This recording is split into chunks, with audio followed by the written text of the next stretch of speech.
शुभ दधीची संवाद वर्णन। नंदीश्वर बोले, राजा क्षुभ की पूजा से संतुष्ट भगवान विष्णु शंख, चक्र, गदा, पद्म धारण किए हुए प्रकट हुए। पीतांबरधारी भगवान का दर्शन करके स्तुति करने लगे। तुम आदि देव हो, अनादि हो, प्रकृति भी तुम हो। तुम्हारे द्वारा ही ब्रह्मा और रुद्र प्रकट होते हैं। तुम ही साक्षात विष्णु हो। सतत तत्व तन मात्रा आदि आप में ही स्थित है। हे विष्णु जी, आपको नमस्कार है। 7 पाताल आपके पैर हैं, धरा जांघ है, 7 सागर वस्त्र है, दिशाएं भुजाएं हैं, नाभि आकाश है, वायु नाक है, सूर्य चंद्र नेत्र है, नक्षत्र आदि आपके गले के आभूषण हैं। हे पुरुषोत्तम, मैं कैसे आपकी स्तुति करूं? शैल आदि बोले, इस प्रकार सब पापों के नाश करने वाले विष्णु के इस स्तोत्र को जो श्रद्धा भक्ति से सुनता है वह विष्णु लोक को जाता है। राजा क्षुभ बोला, धर्मवेता दधीची नाम का प्रसिद्ध ब्राह्मण मेरा मित्र था। वह शंकर के अर्चन में तत्पर है, इससे सबका अवध्य है। उसने वाम पैर से मेरी मूर्धा में अपमान सहित मारा है और मत से कहता है कि मैं किसी से नहीं डरता हूँ। अब जैसा मेरा हित हो सो करो, मैं उसे जीतना चाहता हूँ। शैल आदि बोले, विष्णु शिव के प्रभाव से दधीची को अवश्य समझकर बोले कि ब्राह्मणों को मुझसे भय नहीं है, विशेष करके रुद्र के भक्त तो सर्वदा अभय हैं, चाहे वे नीच ही हो। दधीची की तो बात ही क्या है। इससे हे राजा, तेरी विजय नहीं हो सकती। हे राजेंद्र, देवताओं के साथ दक्ष के यज्ञ में मेरा विनाश होगा, देवताओं के साथ में पुनः उत्थान भी होगा। सो हे राजन, मैं दधीची से विजय का प्रयत्न करूंगा। शैल आदि बोले, शुभ भगवान की बात सुनकर अच्छा ऐसा ही हो कहने लगा। भगवान दधीची की कुटिया में पहुँचे।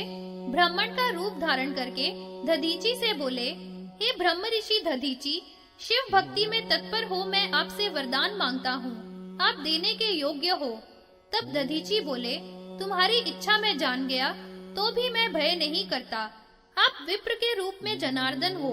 भूत, भविष्यत, वर्तमान, रुद्र की कृपा से सब जानता हूँ। आप ब्राह्मण पने को छोड़ दो, शुभ ने तुम्हें पुकारा है।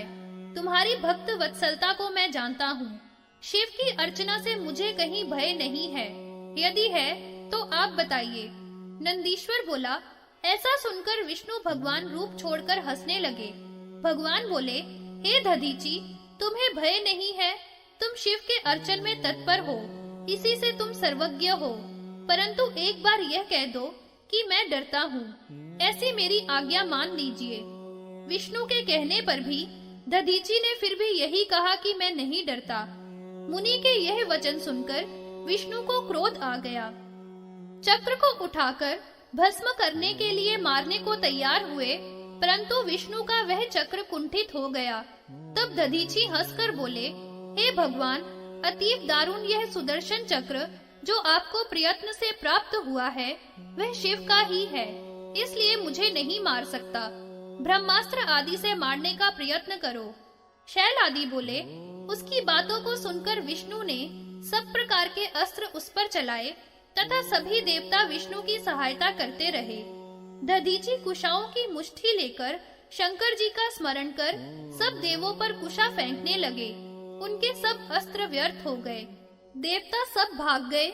विष्णु ने अपने शरीर से लाखों दिव्य गण उत्पन्न किए, परंतु मुनीश्वर उन्हें दग्ध कर देता था। तब विष्णु भगवान में करोड़ों देवता, करोड़ों रुद्र, करोड़ों ब्राह्मण आदि मुनीश्वर ने देखे। उन्हें देखकर दधीची बड़े विस्मय को प्राप्त हुआ और तब दधीची उनको इस प्रकार देखकर बोले कि हे प्रभो, इस माया को छोड़ दो, आप मेरे शरीर में भी अपने सहित समस्त ब्रह्मांड को देखो। मैं तुम्हें दिव्य चक्षु देता हूँ, परंतु इस माया से क्या, इसको छोड़ो, प्रयत्न पूर्वक मुझसे युद्ध करो। उसके ऐसे वचन सुनकर और अद्भुत महात्म्य को देखकर देवता सब भाग गए। नारायण को इस प्रकार निश्चेष्ट देखकर पद्म योनि ब्रह्मा निराकरण करने लगे। तब विष्णु मुनीश्वर को प्रणाम करके वहां से चले गए। शुभ दुखातुर होकर दधीची की पूजा करने लगा। हे दधीची, मैंने तथा विष्णु भगवान और देवताओं ने जो अज्ञान से आपका तिरस्कार या अपमान किया, उसको क्षमा कर प्रसन्न होइए। दधीची यह सुनकर के राजा को तथा देवताओं को श्राप देने लगे कि हे राजा, आप सभी देवता विष्णु सहित दक्ष के पुण्य यज्ञ में रुद्र के क्रोध से भस्म हो जाएं। फिर राजा को देखकर दधीची बोले, हे राजेंद्र, विविध देवताओं के द्वारा पूज्य तथा राजाओं के द्वारा पूज्य ब्राह्मण बलि और समर्थ है। ऐसा कहकर दधीची अपनी कुटिया में चले गए और राजा भी प्रणाम करके लौट गया। तभी से यह तीर्थ स्थानेश्वर के नाम से प्रसिद्ध है। जो इस तीर्थ को प्राप्त होंगे वे शिव सायुज्य को प्राप्त होंगे।